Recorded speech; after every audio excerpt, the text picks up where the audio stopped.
Today marks the beginning of an important change in how we deliver health care for over 1 million Oklahomans that are on Sooner Care benefits. It is also a day that we commit and we honor collectively our vision for all Oklahomans to be healthy and have access to health care services regardless of their ability to pay. This day is long overdue. Let me first thank the many people who have supported these efforts and have come together to celebrate our new Medicaid delivery system that we are referring to as Sooner Select. For years, Oklahoma has ranked far too low among the rest of the country in health care outcomes for our citizens. In fact, it's been decades. We can no longer continue on this path. This is a pivotal time for health care in our state, and Sooner Select is the significant opportunity to positively change lives for our fellow Oklahomans, and the time to change is certainly now. The development of this program has involved a great deal of collaboration, beginning with the vision created by Governor Stitt and the passion of the staff at the Oklahoma Health Care Authority. And it has included health leaders from around the state. Several rural and urban hospitals have participated, federally qualified health clinics, physician practices, university hospitals, as well as our board. Many of these leaders are here today. Thank you for your attendance. Also, members of the Oklahoma legislature, particularly Senator Greg McCourtney and Representative Marcus McIntyre, who really a legislative process that result in an overwhelming support and approval for us to make this change to the new delivery system that benefits all involved. We will certainly continue to collaborate with these partners to prioritize health care services as well as access and achieve quality health outcomes for Sooner Care members, as we always have, including inviting Oklahoma providers to the table in a new capacity as a contracted health plan. Innovation is key to success, and to be successful, we need to be willing to try new ideas and willing to change paradigms. It is time to break the mold. We have intently studied states that have used this healthcare delivery system and successfully achieved outcomes, and we're certainly expecting the same for us. We have also consulted other state Medicaid agencies and healthcare providers and are using the lessons learned that they've learned to ensure a smooth transition and a successful launch. We will settle for nothing less than making this a life-enhancing and, in cases, life-changing and life-saving initiative for our Sooner Care members. We are also confident this transition in healthcare will be successful. It is a significant opportunity, and as Oklahomans, we know how to roll up our sleeves and get to work. I firmly believe that what is desired can be accomplished. I ask us all to keep this in mind as we move forward. Regardless of your profession, your work, or what you believe are the appropriate strategies, we all share the same goal. We want Oklahoma to be a safer and healthier place to live, and together we'll make that happen. Thank you again for coming today and your commitment to improving the lives of Oklahomans. And now I'd like to invite Governor Stitt to share his remarks. As he's making his way to the podium, let me offer my personal thanks to you, Governor, for your relentless of making Oklahoma a top 10 state. It is your passion and your leadership that has led us to this celebration today. Today we make history. Thank you.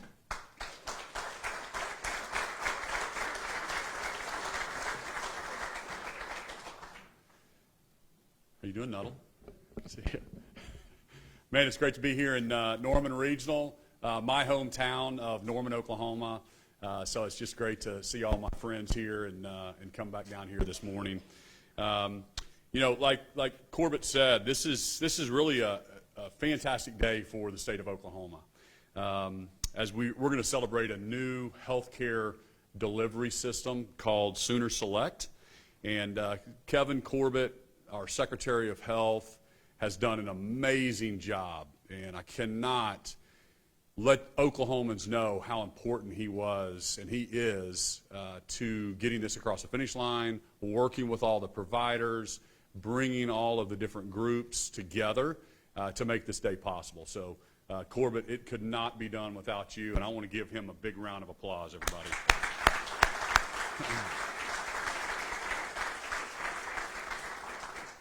You know, Oklahoma's new Medicaid delivery system, Sooner Select, I believe will make a critical difference in the health outcomes for over 1 million Oklahomans. Think about that. 1 million Oklahomans are recipients of Medicaid in Oklahoma.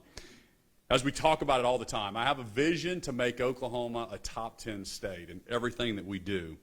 We track all the different metrics, whether it's roads and bridges or tourism or the economy, visits to our state. Health is certainly at the top of the list that we track on a monthly basis and see where we are and compare our state to other states around us. And I think Oklahoma takes second place to no other state.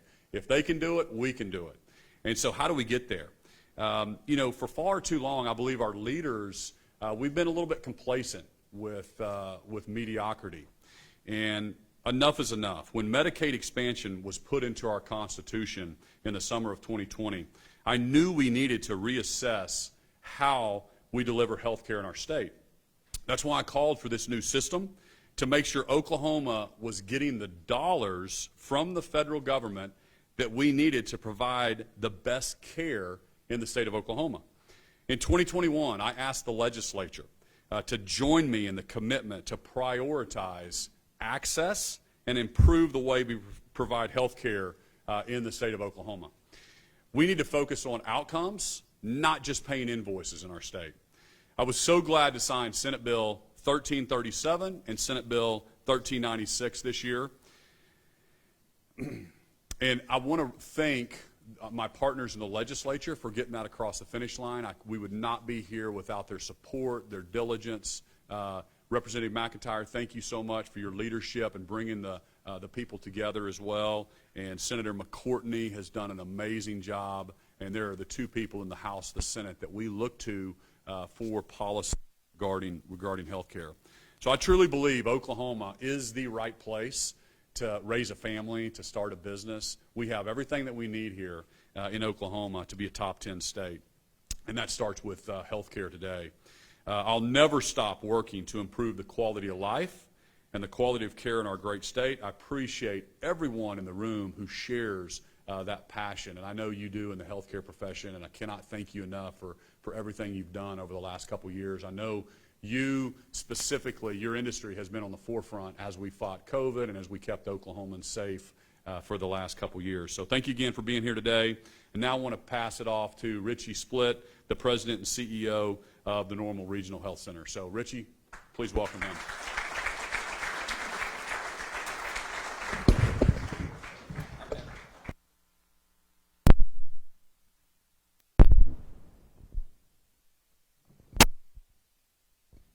My apologies.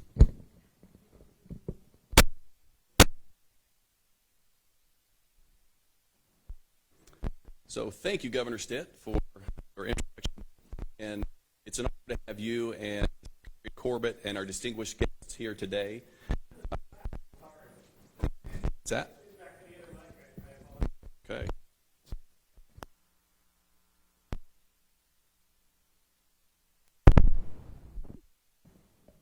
Are we good? All right.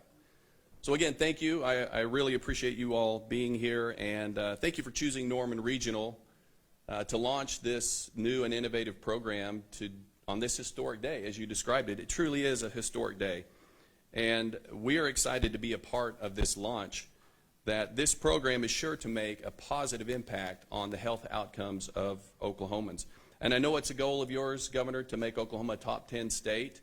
And it's a goal that I share, and all of our speakers today share in that goal. And again, it's an honor to be here to do this launch, and we believe this is one more important step toward achieving that goal.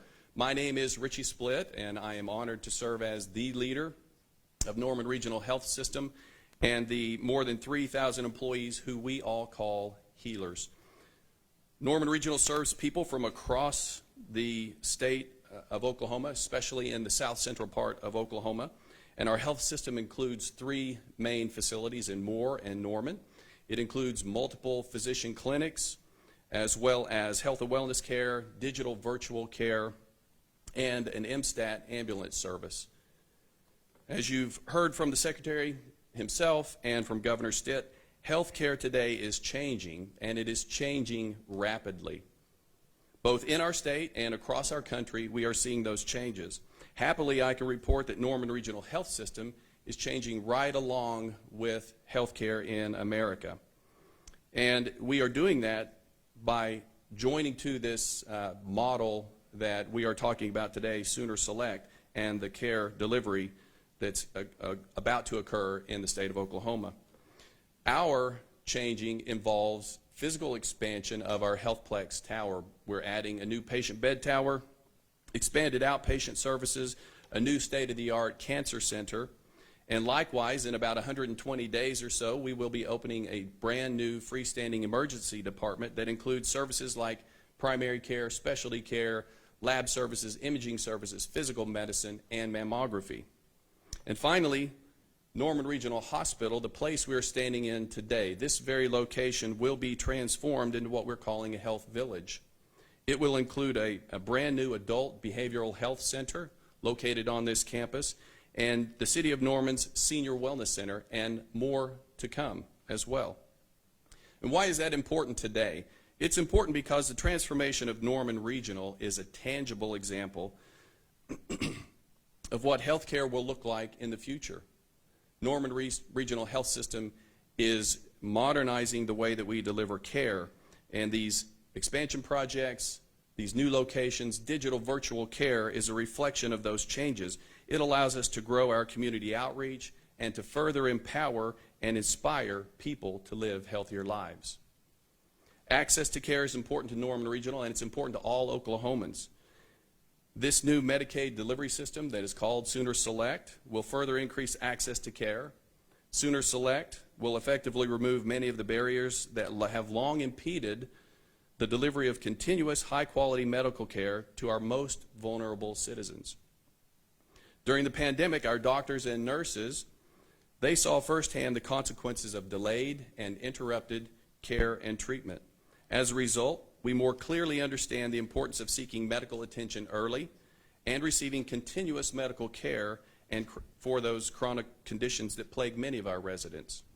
Sooner Select is an advanced healthcare model that will remove many of the burdens that prevent people from seeking timely and ongoing care. It will ensure the state's most vulnerable citizens will have better access to preventative care and care coordination.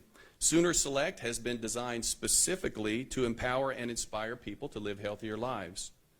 To the Norman Regional physicians and healers who are in the room, I want to say thank you for your ongoing devotion to the patients that you serve. I believe this new Medicaid delivery system, Sooner Select, will support our unending commitment to health and wellness. To Governor Stitt and to Secretary Corbett, I want to express my deep appreciation for your collaboration with Oklahoma providers and the state legislature to ensure that Sooner Select fully considered the needs of those affected by a program of such great magnitude, importance, and possibility. I look forward to continuing our work together as we move to make Oklahoma a top 10 state for health outcomes. And next, I would like to introduce Carrie Slatton-Hodges, Commissioner for Mental Health and Substance Abuse.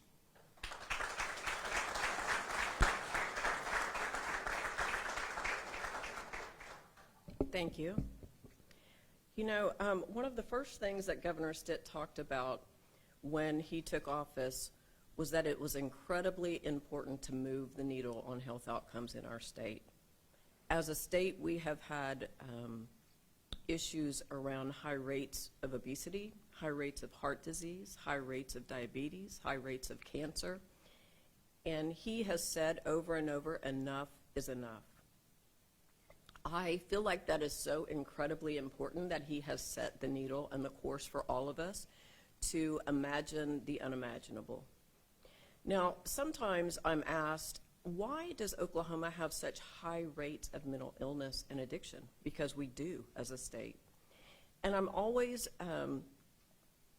I always think, do people think that the brain is different than the body? Of course, if you have high rates of medical illness, you're going to have high rates of brain disease.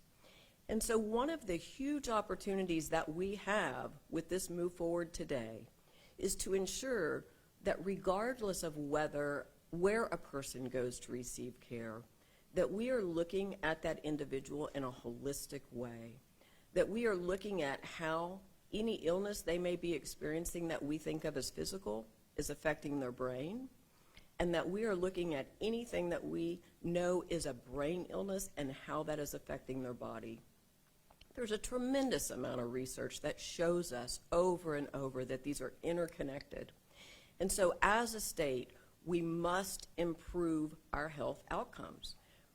Our health outcomes are so important. They drive everything from our economy to our employment to whether or not people graduate high school, go on to college, graduate college.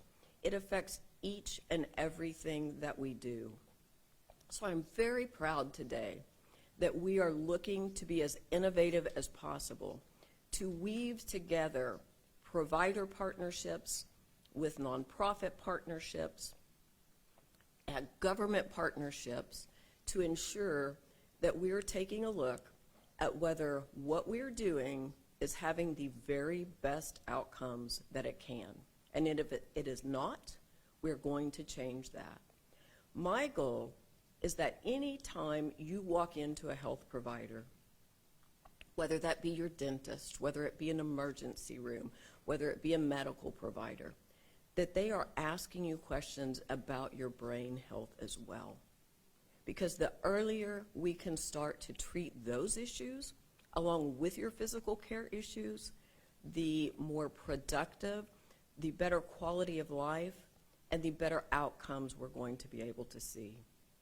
And I think this is a huge opportunity for that. I am so grateful, as many have mentioned, but it is worth saying again, to Governor Stitt for setting our eyes on what we can be as a state, to Secretary Corbett for not giving up, although I saw a few days where he was a little weary.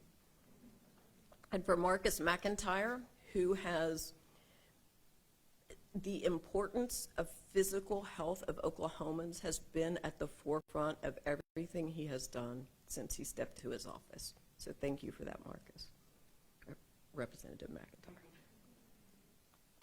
So I'm just grateful. Today is a historic day in Oklahoma. The sky is the limit, and we're moving up from here. Next, I would like to introduce Mr. Jim Gephardt, who is the Community Director for Mercy Health Systems. Thank you.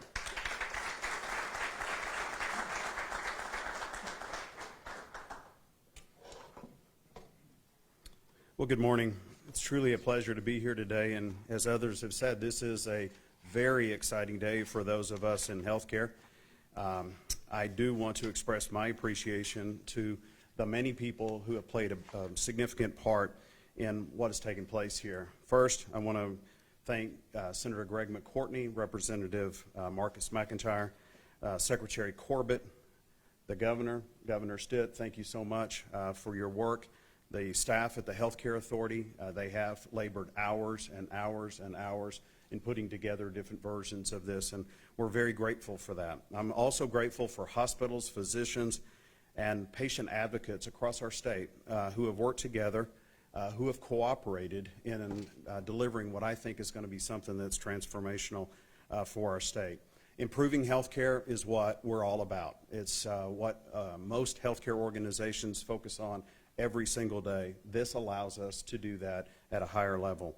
First, a little bit about Mercy, and not here to talk about Mercy, but we're a not-for-profit health system across the state, actually across multiple states, and we have a deep legacy of serving our communities. In fact, this month, Mercy is celebrating and beginning a year-long celebration of our 75th anniversary in the state of Oklahoma, so 75 years of service.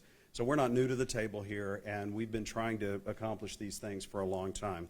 The Sisters of Mercy came to Oklahoma to serve the underserved, many of the same people that we're talking about today. At Mercy, we call our organization a ministry because we believe we're called to serve everyone. The passage of meaningful Medicaid reform will help us provide health care access to many more who need it. From our perspective, the very heart of this legislation is simply to improve the health care of Oklahomans. This value-based model creates a process that encourages preventive care with a focus on care coordination for patients, putting their patient and their health care provider at the center of the plan. That's where the focus should be. Many more Oklahomans now have access to primary preventive care for the first time as uninsured individuals. So think about this. As Governor Stitt said, 1 million Oklahomans now have access to health care, but now they have access to the very best health care. It means more patients have access to consistent health care providers to address their chronic health conditions like high blood pressure, diabetes, or asthma. These same providers will follow them over days, months, and years with a focus on improving their health and tracking their results, making tweaks to their diet, to their medication along the way to make sure that we're caring for them at the highest level possible. Most importantly, we're preventing them from having to go to emergency rooms and have higher acute services, and that's really important for the state. It drives higher quality. It also lowers our cost as a state.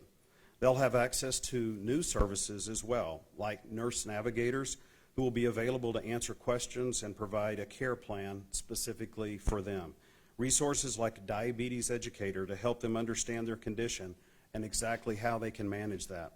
You know, we're dreaming big here today, but long term, Mercy hopes to be able to increase access to healthy food and nutritional support for this population and help with transportation when that's a barrier to care. Eliminating all barriers to care so that they receive the appropriate level of care. It will simply mean better care for some of our most vulnerable patients, as Richie said. It can also mean fewer ER visits, which in turn reduces cost. It can mean better care for our mothers, bringing new life into the world, as well as more comprehensive care for our elderly. I see representatives from other hospitals and provider networks in our healthcare community here today. I think we all know this won't be easy, but I know that we can do this. It's already encouraged conversations around the state about how we work together and how we coordinate care. We also know part of the success of this program will depend on the patient and their level of engagement in their care. We will create new, innovative ways to reach these patients and help them navigate this kind of care for the first time. A new patient-provider partnership that might not exist today. We stand ready to roll up our sleeves as healthcare organizations and get to work to make this program a success and have a true impact on the lives of Oklahomans. We're grateful for the opportunity to serve Oklahomans and to serve Oklahoma communities. I'd like to invite Secretary Corbett back to the stage at this point. Thank you.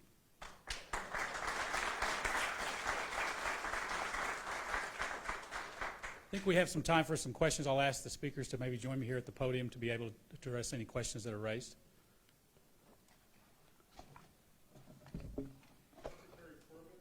Yes.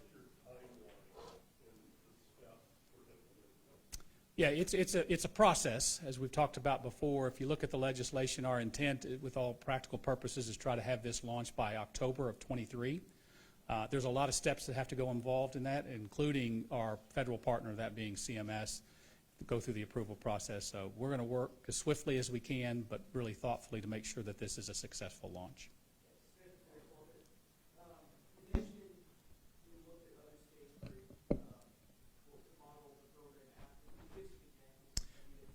Yeah, for states today that use a similar care coordination model, there's about 40 of them, if you will. But quite frankly, one that we were most intrigued about was North Carolina, because that is a new program that they launched where it really has providers at the table. They have something called provider-led organizations that now run health plans very similar to other traditional health plans. And we're looking forward to conducting ourselves with the possibility of having those kind of providers at the table with us.